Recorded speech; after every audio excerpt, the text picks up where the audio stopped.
Before we start the show, just a quick reminder. Next week, you can come and see this podcast being recorded live at the Cheltenham Science Festival. It's happening on the evening of Thursday, the 7th of June. I'll be there. I mean, that's the big draw. But so will Arian McNichol, Rebecca Gilley, and special guest Adam Rutherford from the excellent BBC show, The Curious Cases of Rutherford and Fry. And you get 50% off the show price. There's a special discount for listeners to The Week Unwrapped. All you need to do is go to cheltenhamfestivals.com/science and use the promo code The Week. That's The Week Unwrapped, live on the evening of Thursday the 7th of June at Cheltenham Science Festival. Use the offer code The Week for 50% off. And I'll see you there. It's the week ending Saturday the 2nd of June, and this is The Week Unwrapped. In the past 7 days, we've seen a Russian journalist fake his own assassination in Ukraine, ABC cancelling Roseanne's hit sitcom over racist tweets, and Kim Kardashian visiting the White House. But we're here to bring you some of the stories that passed under the radar this week. Big news, not making headlines right now, but with repercussions for all our lives. I'm Olly Mann. Let's unwrap the week. And joining me from the week's digital team are Cameron Tait, Jamie Timson, and Hollie Clemence. And starting the show this week is Hollie. What do you think this week should be remembered for? Have the Tories destroyed the so-called enemy within? I want to see no more pit closures, no more job losses. Mr. Chairman, what we have seen in the past few weeks is not picketing at all. 1984, and a war of attrition engulfs the British coal industry. This was a year-long resistance by the bulk of the miners and their families. He's a man, a big man, leave him walk out. And it was a defining, deeply scarring moment in the history of British industrial relations. Andy Davies of Channel 4 News evoking memories of the 1984 miners' strikes in England and Wales. Hollie, what is the story from this week, though? This week, the Office for National Statistics announced that there were 33,000 workers involved in labour disputes and 79 stoppages last year, and that is the lowest figure since records began in 1891. Wow. Yeah, so it's a big change from the early 80s. There's also been a reduction in trade union membership since then. If you think there's 6.3 million employees in trade unions now, or 2016, and that's half of the 13 million in the peak of 1979. OK, so actually, maybe, Cameron, this isn't about fewer people having gripes at their workplace. It's about fewer people being members of unions. Well, it could be, and it could also be that the way that we work is completely different as well. I mean, if you take 1979, particularly the early 80s, you have a lot of people working in manual labour, particularly with coal miners. We don't have anywhere near that amount now in 2018. But you do have, Hollie, don't you, people doing basically manual jobs where their bodies are being pushed, where they're not getting the benefits they might feel they deserve, where their conditions are tough. It's just they're part of the gig economy, or they're owned by American corporations, or they themselves are immigrants. I think that's it. Globalisation and the change in structure of employment. There's a lot more people self-employed. Like you say, the gig economy, things like Uber and Airbnb. It hasn't got the same attraction perhaps for trade unions, but I think they maybe need to become relevant in 2018 to try and help people in smaller companies or people that work for themselves but still want rights when they go into another business to do a job. They maybe need to reform to be more relevant. And to return to your provocative intro to this news story, the Conservative Party presumably, I mean, we focus on underreported stories, so they probably haven't commented much on this, by definition, but presumably they see this as a success. Well, it was the Tories that have introduced the Trade Union Act, which came into force last year. It meant that ballots have to have a 50% turnout as well as a majority to support a strike. So it's made strikes a lot harder to organise from a trade union point of view. They would probably argue that that has stopped them from being able to kind of negotiate better deals. And so we turn to the contributor on the panel who my mum would call the red under the bed. Jamie, surely fewer labour disputes, that's a good thing. Yeah. I think trade unions are always the type of thing that really stops the kind of efficient nature of free market capitalism, isn't it? In a way, we've achieved what we've set out to have, right? He's adjusting his monocle, his ironic monocle. In the sense that if what we want is free market capitalism and that's what we abide by, anything that stops the onward march of progress. Okay, well done for flattering our audience's intelligence. Now say what you think about this story. There are some key facts, right? Union members, when you take out all other variables, earn on average 20% more than non-union members. They have more holidays per year. They have better working conditions on average than those that are non-union members. Strikes, as a kind of area of last resort, have obviously had quite a bad reputation in the British media. And that's mainly down to the fact that people don't quite understand in this country why people are striking or what they want. A lot of the time, like let's take, for instance, the university strikes that happened recently. A lot of the time in the press, it was built up as something about lecturers and, lecturers going on strike, even though they earn and their pensions, public sector pensions, incredible, can't believe it. But actually, my stepmom worked for LSE in the student services department. She's very well thought of and very high up, but she was going on strike for the people at the bottom. That was a strike that affected everyone in terms of student services. And it is just the way that it's been reported. I think it's not just the way it's been communicated, is it? It's also the inconvenience that the public suffer when there is a strike around them. I mean, the train strikes have not helped the public perception of unions, and that's not to do with the media reporting it. It's to do with people trying to commute from Brighton into London every day. Imagine the TfL strikes from last year, right? There was quite a few that happened. And whenever it happened, for me, it was always a mix of, oh, that's really inconvenient. It's going to cost me time from getting to work, to I just work from home today because I won't be able to get to work on time. I never considered why it was actually going on. I just saw it as a hindrance. There's this idea, certainly, that is put across that people who are striking want to do it. But you have to remember that they're not getting paid. Yes, some of them do earn a fair amount, but these aren't people that can really afford to not get paid that much. And really, the inconvenience that is caused, direct action, is the only way that change happens. I can just read out some of the things that trade unions have done for us. Oh, don't. We're not a Labour Party conference. Act, national minimum wage. Any kind of limits on working hours and, any kind of health have been achieved by trade unions and by direct action. The fact that you're inconvenienced and you're unable to get into work is the only way that things are going to change. What do you think has put people off joining trade unions then? I think quite a lot of the issues around trade unions is that they are seen as being a kind of disruptive and things like the Trade Union Act, and they're not a fashionable way. Collective bargaining hasn't been seen for quite a while as like a fashionable way, despite the data all showing that people are in better positions. I think one thing that needs to change is that there needs to be more work on those the lower end of the scale. So at the moment, I think something like a trade union membership, a bit like the AA, where, as you move from job to job, you can take your membership with you. Because at the moment, it's job specific, but a lot of people aren't job specific. Well, let's talk about that. Are any of you members of the NUJ or the BUJ or any of the journalist unions? In the past. Did they do anything for you? I mean, not wishing to slag them off, but I'm just curious, did they help? Not enough for me to still be a member. I wasn't a fan of the NUJ at all. Because it's interesting because my wife worked for a newspaper for a while, and I think she had a case for wrongful dismissal, but she chose not to discuss it with the union because effectively she didn't want her name to be a cause célèbre. That's the thing, isn't it? It's the feeling that the unions use such muscle and get so excited when they're doing collective action, when they're bargaining on the behalf of the workers, though that does achieve results. If you're at the centre of it, it's not how most people want to be thought of by their employers, as someone who causes trouble. And I can't help that kind of particularly sticks out in the gig economy as well, as if anything that would damage your name of just making a complaint in any form, when we rely so heavily on networking, you probably would want to avoid going through a union in that case, wouldn't you? Why do you think, Holly, it is that people aren't signing up to unions at the numbers they were? Well, interestingly, Sean O'Grady, in the Independent of all newspapers, suggests that people have just got what they want. So we've got new discrimination laws since the 80s, minimum wage. He suggests a gloriously optimistic view that everyone is just a bit happier and don't need to go on strike, which I'm sure Jamie would argue with me, but perhaps a public image problem. They also need to work on their PR. It is true there are more equality laws. It's also true health and safety's played a part, hasn't it? I mean, these companies go to work for now, it might not be nice environments to work in if you're working a menial job, but you're unlikely to lose your life in a way that you might have done 20 or 30 years ago.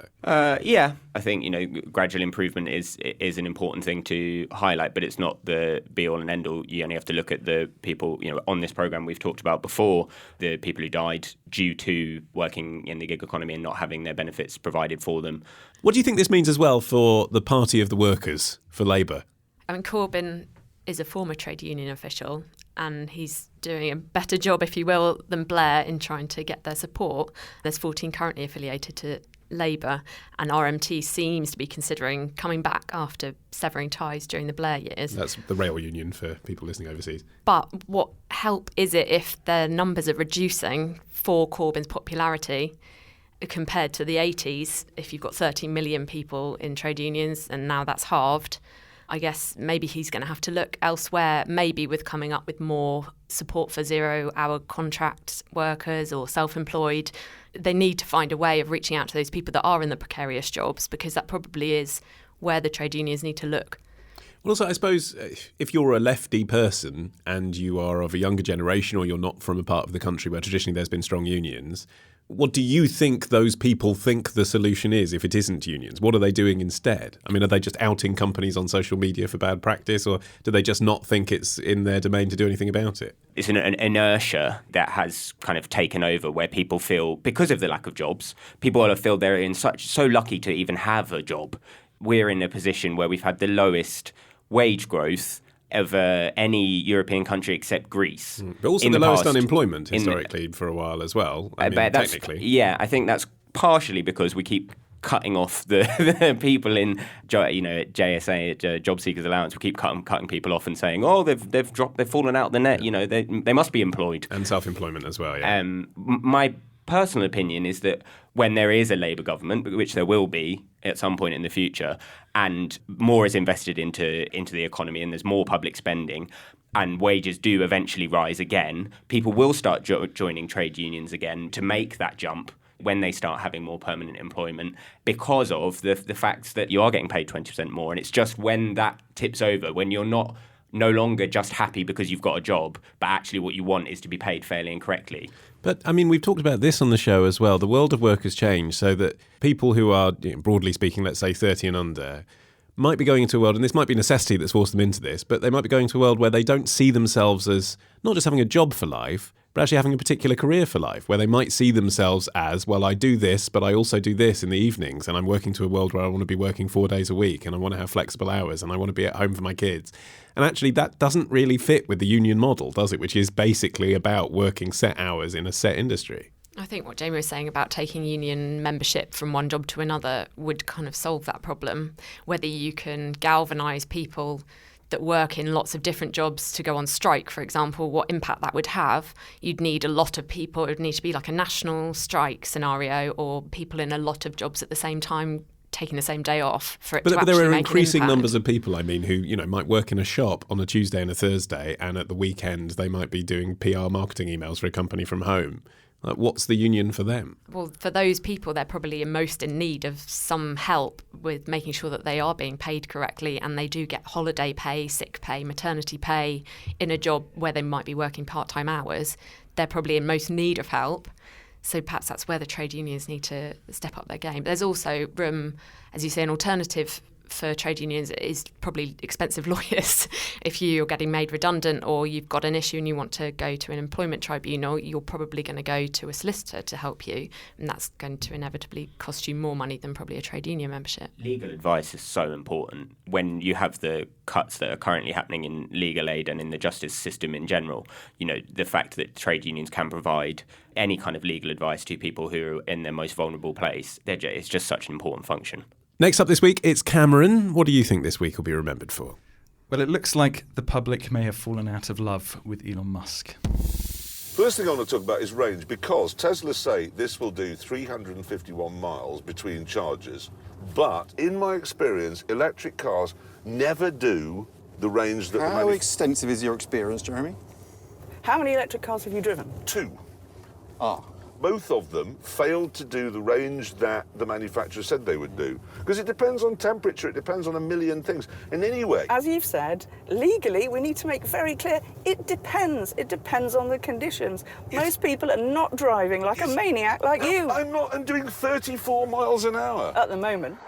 Jeremy Clarkson and a Tesla car packed full of lawyers on a trailer for the current series of the Grand Tour, available now on Amazon Prime. Cameron Clarkson challenging Tesla there on their stated battery performance, but he's not the only journalist to cross their path recently. Tell us more. Oh no, well this is a story that has been going on for, I would say it's been simmering for some time, but now it looks like it's reached a boiling point. Now it's been topped up, to use a battery metaphor. Yes, overcharged. basically what this week has really come out with is that Elon Musk, the co-founder of Tesla and the current CEO, has had enough with the way that his company is reported in the media, and he basically went on a little bit of a Twitter tantrum, which has spanned over a week and a half now, about why the public may have fallen out of love with how the media is reporting on their cars. What did he say? It came off the back of their company saying that stocks and shares are going to start improving now that they believe negative press is starting to wear off on their cars. He basically came out on Twitter and said that most of the negative press around Tesla is unfounded, it's not fair, and it's just companies chasing readership, basically. What negative press was he referring to? Because, to be honest, I hear a lot of PR stories for Tesla dressed up as news. Yeah, I know. If you'd really dig into the story, it's quite hard to find a specific thing that is A, very negatively reported, and B, misleading, which is what they're suggesting. But what it essentially is whenever there's a crash that happens with a Tesla car that was done on autopilot, which is it's not self-driving, as I've been told, it's semi-autonomous, so it can sort of drive itself, then the media makes a story out of it. Elon Musk has said, look, it's unfair that the public reports on one crash that happens, whereas around 40,000 cars crash every year in America and no one talks about it. Well, as a proportion of cars on the road, that's, it's quite a high ratio of self-driving cars that have been involved in accidents. Yeah, exactly. And especially there's quite a few Teslas that have been sold, but there aren't hundreds and hundreds of thousands of them. And what else is he angry about journalists talking about? The other thing that came out is there's a publication in America called Consumer Report, which basically takes products and they review them. They put them through loads and loads of tests, and then they say if they recommend them or if they don't. They tested the new Model 3, which launched last year, and they said they didn't recommend it because it had a braking problem. It didn't brake in the amount of time that Tesla quoted it did. And so Elon Musk came out and he said, oh, no, that's not right. Your experience is exclusive to you, and we haven't heard that from other reviewers. Then he said, well, maybe we should launch an investigation into this. And then you had a lot of his followers coming out and saying, oh, well, Consumer Report is funded by big oil money, so of course they don't like electric cars. By funded by big oil money, they mean take ads from Esso or whatever? Yes, right. Yeah, okay. It's quite unfounded claims. Fine, okay, and what's his solution to all of this? Pretty radical. He's coming up with a website called Pravda, which is the is apparently it's Russian an unloaded for, title. I'm a fan. Yeah, I believe it's Russian for truth, and it's basically a website of where you would have journalists and publications. Basically, the public could go on and they could rate them for their credibility. So if you see a story and you don't think that's right, doesn't matter on fact or not. If you don't think it's right, then you can downvote it. Holly, thoughts? I'm still not sure whether he's being ironic. Pravda, of course, is the house organ for the Soviet Communist Party. So, the name is ironic, even if his whole idea isn't something he's actually going to do. And his enterprise is like the most Californian possible thing, right? That's so true. it wouldn't seem to coincide with his He's ethics sending generally. people to Mars. He can do that. Probably wouldn't be, I completely agree, we should hold journalists to account on truth, but I'm not sure public voting is the way forward.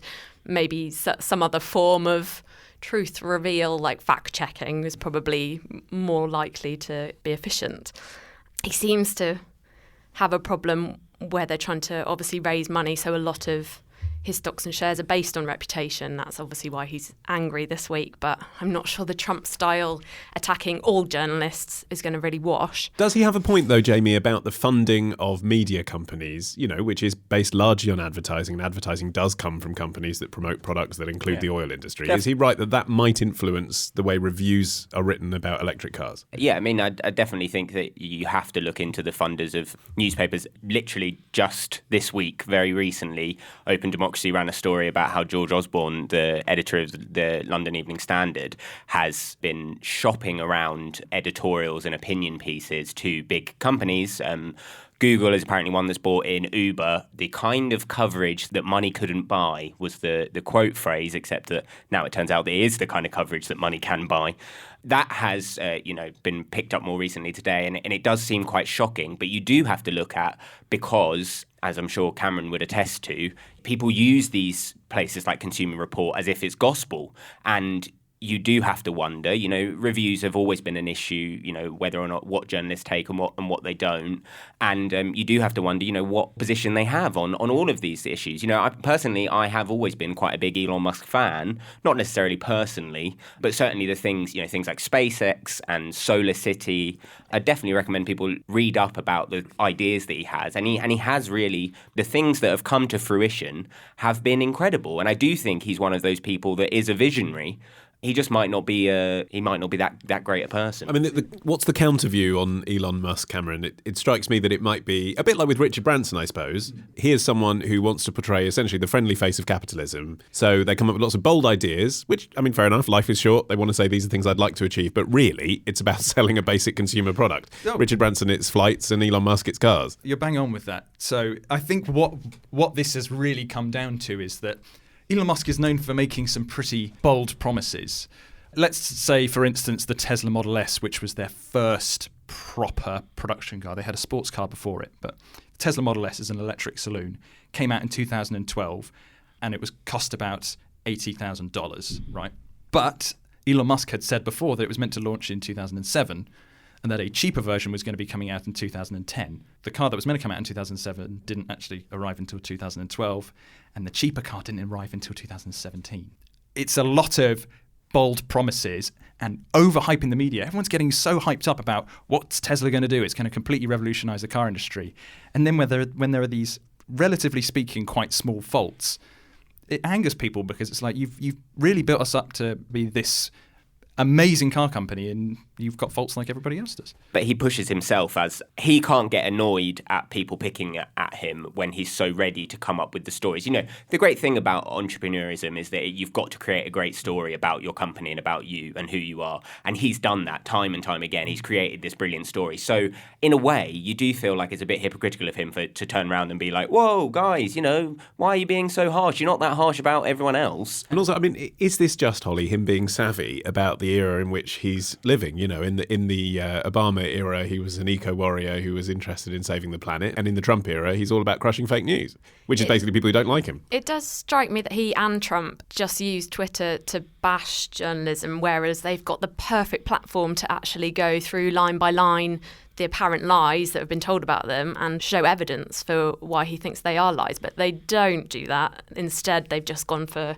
kind of pure attacks on the people that have said if you lies. Support me, then anything that says that I'm wrong must be wrong. Exactly. And I'm not going to tell you why. Yeah. And I've found the word lies being thrown around a couple of times on Twitter, and I'm really struggling to find lies. Misleading is another thing, but lies, I haven't seen many things that are reported incorrectly.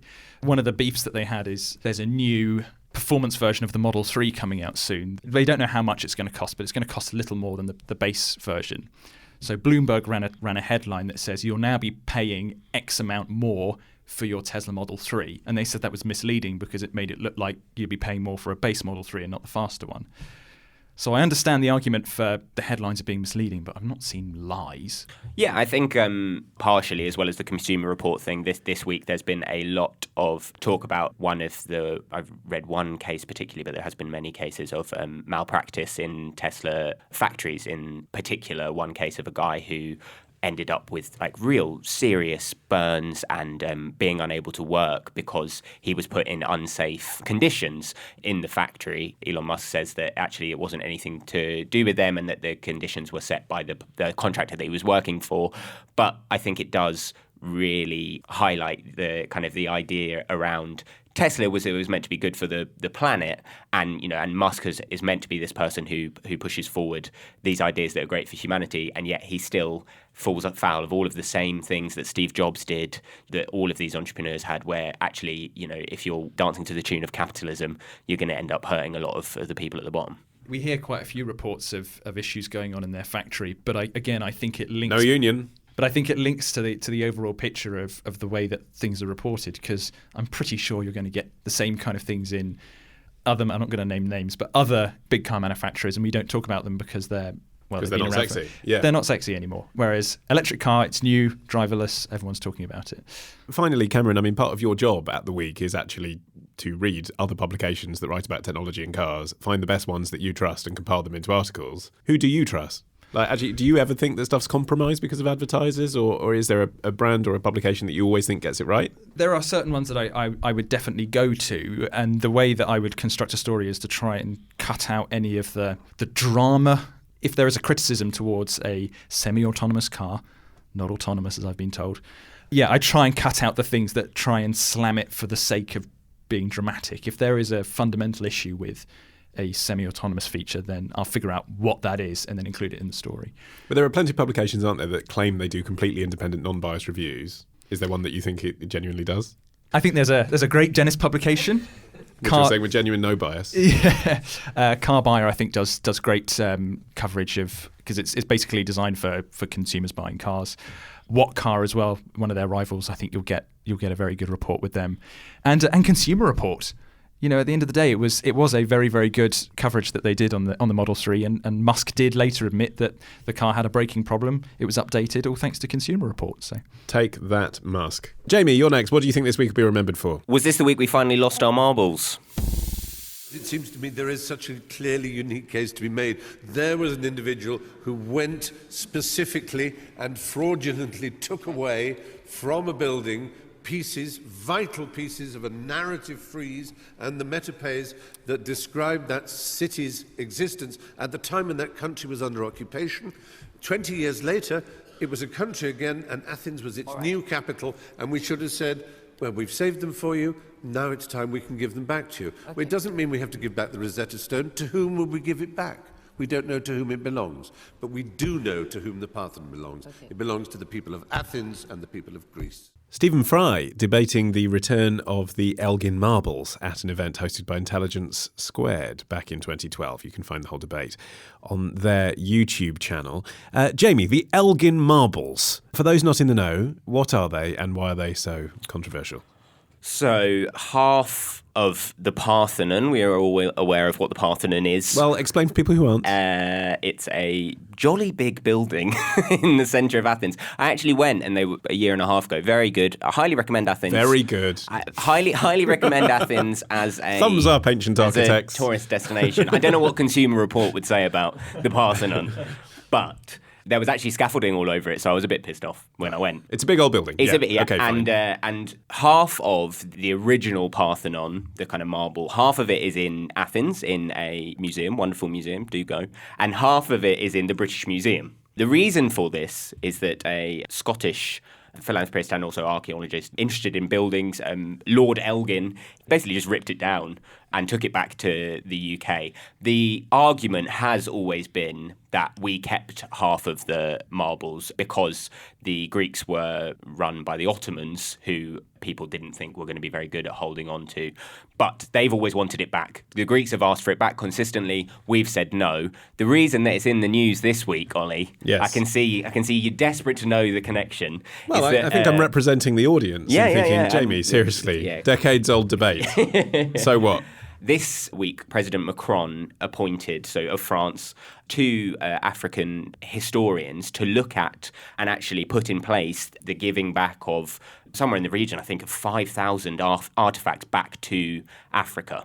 And I believe from France. This, coupled with last month when the V&A said that they would look into giving back the Magdala Ethiopian jewels and tombs that were taken in 1868 by the British, that were looted by us in Ethiopia. They've said they'll look to give it back on a long-term loan. This is the week that everything's going to change. And I think that probably within 10 years, which is the remit of this podcast, I'm led to believe, we will have given back the Elgin marbles. Wow, because of Macron appointing 2 African fellas to bring back some sculptures. Yeah, it's 2 women, actually. They can be historians too. Fellas can also cover women, so, Holly, is this as straightforward as that, though? There are obstacles in your way, aren't there, when you're trying to return artifacts? I mean, maybe not the Elgin marbles. I'm sure Athens has a decent museum, but, not every African country does. You've got to keep them under a certain temperature. They've got to be secure, etc. There is that argument. I think the British Museum would also take point with the word stolen because they say that Lord Elgin paid for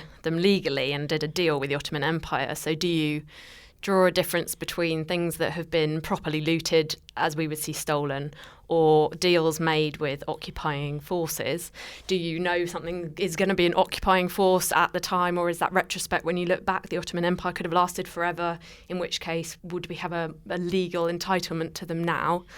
I kind of agree with Jamie's sentiment that things should be given back to their rightful owners, but I guess it is complicated knowing exactly who they should go back to. And if you go back through the whole of time, where things have come from different countries, would we be spending the rest of time trying to get them back into the rightful countries? When they're back in their respective countries, where do we keep them when they're there? I mean, surely if they're from all over a certain region, then do they go back to each individual region, or can they go into one museum? I suppose the answer is, I mean, it's ridiculous in a way, isn't it, to treat an Ethiopian artefact as if it's from the same country as a South African artefact when they're many miles away. But at least if it was in a museum in Cape Town, where they would have the resources to do this, it would be on the right continent. I mean, that's the point, isn't it? You know, when it's in a museum in Britain, it's very well saying, well, we can look after it better, or in France. But African people are never going to get to see it. It seems quite an arrogant view to say as well, oh, we can look better It's after it than you. No, it's not. No, that's not arrogance. That's about economics, isn't it? Like, you know, we have money to spend on museums. If it's not yours and you've stolen it from somebody, just because you've got a better fridge doesn't mean that you can keep it in it rather than give it back to its rightful owner. But France, for instance, was looted and ransacked 60 years ago. Europe was the beginning of 2 cataclysmic world wars. We've suddenly forgotten our history. You know, these are places that have been looted far more recently than Ethiopia or somewhere like that. You know, France gave back to both Iraq and Syria quite a lot of artifacts 25 years ago, and they had no idea that what was about to happen was about to happen. And unfortunately, you know, you look at Palmyra, things did get broken, and that was a bad situation. But 25 years ago, no one had any idea. And so for us to say that we could see into the future, and we've suddenly decided that, you know, just because Boko Haram exists, that suddenly then means that, you know, I think there's so many facts. So since 2011, Boko Haram has killed 31,000 people. There are 37,000 gun deaths in the US every year. If we look at straight facts, Africa isn't this backward outwater that can't look after its own stuff. It's like, give it back. Right, but most of those countries don't have a budget for cultural preservation. That's my simple point. I'm not making any other kind of equivalence or otherwise. You know, I'm just saying impartially, like wherever you come from in the world, if you want these artefacts to be looked after, they need to be looked after in an appropriate place, don't they? If the UK cared enough, surely they would help out in a country where they couldn't afford it. If this is the British Museum's argument with the Elgin marbles, that people, they want the world to be able to see them. If that is the main argument, then it shouldn't really matter where they're placed in the world. And that's Macron's argument as well for loaning us the Bayeux Tapestry for a while as well, isn't it? Even though it's hardly a long trek over to Normandy for people from the south of England, still it's going to come back to Britain. It's a symbolic thing. It does matter where these things are. I was going to say something incredibly innocent, but if we return them back to these artefacts back to their home countries, would we be more willing to go and travel to different lands to go and see these? You've got a point there with tourism. I mean, a country that wants tourism and has had its kind of treasures pillaged to our countries, London's using it as a tourist attraction. I completely think, is. Yeah, and I think we don't have to start giving back, you know, as Stephen Fry says in the thing, is that, you know, places where, you know, things like the Rosetta Stone, and we don't have to give back the Rembrandts in the National Gallery. You know, we're not, I think it's when we can be certain that these things have been stolen. You know, Chile, for instance, have been asking for their mummies to be given back by the British for, I think, about 30 years. Chile is a stable country. It can look after mummies. And we've just been like, no, we're keeping your mummies. I'm just trying to see this from another perspective. In terms of the effect that having this in your country actually has on the people, though, because this is all about sort of people being reunited with objects from their history, looking around our own country, are there millions of people in this country that are inspired by having loads of British art in our museums? Would British people really honestly care if a lot of that stuff was in a museum in South Africa? Does it matter? It matters symbolically where it is, but does it actually matter to the people that, you know, this great spear carved in 1500 by Alfred whatever is preserved somewhere in Britain? I think that the educational remit of museums is really neglected in terms of being able to show young children their place in the world. Obviously, people in London are very lucky because of the extent of the museums, but even outside of London, you know, school trips to places like any number of the Tate galleries across the UK provide a really a kind of an inspiration, you know, and particularly when arts funding is being cut so much, we need to show children that there are more careers out there than the ones that they see, and also in a different world, you know. It's about diversity, I think, at the end of the day. It was the opposite of diversity, isn't it? Because you're taking away international things from a gallery and saying the best thing is just to have stuff from your own country. It's not the opposite of diversity, because what you're wanting to do is show people, you know, just because it's British art doesn't mean it can't reflect the country around it. A British painting of a multicultural city centre will provide an outlet of diversity as much as anywhere else. I think there's a difference between lending and owning as well. Lots of museums lend between different countries, and it doesn't mean you'll never see any art or sculptures from another country if we gave back things that deserve to go back. Cameron, do you think that Jamie's right and we will be giving back the Elgin marbles within the next decade? I definitely think it's a turning point, and within the next decade I'm not too sure. But if it does occur, I have a plan to make it so that we can still enjoy these wonderful artefacts even though they're not in our country. Can we not just make replicas? Yeah, and that's the thing, is that most fossils that we see now in our museums are just replicas, or they're cast together. It was actually a really interesting Guardian article about this that basically said if you go into in like Natural History Museum or anywhere and ask, is this real? It's going to be a very difficult question for them to answer because actually it's made up from lots of different lots of things are unable to be shown. So yeah, let's just make a fake museum. Yeah. Well, particularly when Hollie's laughing because it's preposterous. What Cameron's saying? It's a good idea. It is slightly preposterous, isn't it? Excuse me? It is a good. It's an option. Sending things back in 10 years' time, I'm not sure it's going to be that soon. If you go by Cameron's theory that he's not into returnism, I'm not sure if Theresa May's any different. But, you know, that's suggesting that Jeremy Corbyn's not going to get in the Labour next 10 years. government get in, maybe they'll send them all back. Trade unions, Elgin marbles, Tesla will be fixed. And on that, we wrap up this edition of The Week Unwrapped. My thanks to Jamie Timson, Cameron Tait and Hollie Clemence. Now, please take a moment, if you will, to rate, review and subscribe to The Week Unwrapped on your podcast app of choice. If you've made it this far in the show, you probably like us, or you're asleep, in which case you're missing this message. But remember, every review helps us reach more listeners. And do come and see us live at the Cheltenham Science Festival this Thursday, the 7th of June. Use the promo code THEWEEK to get 50% off the ticket price. I've been Olly Mann. Our music is by Tom Morby, the producer Matt Hill at Rethink Audio. Until we meet again to unwrap next week, bye.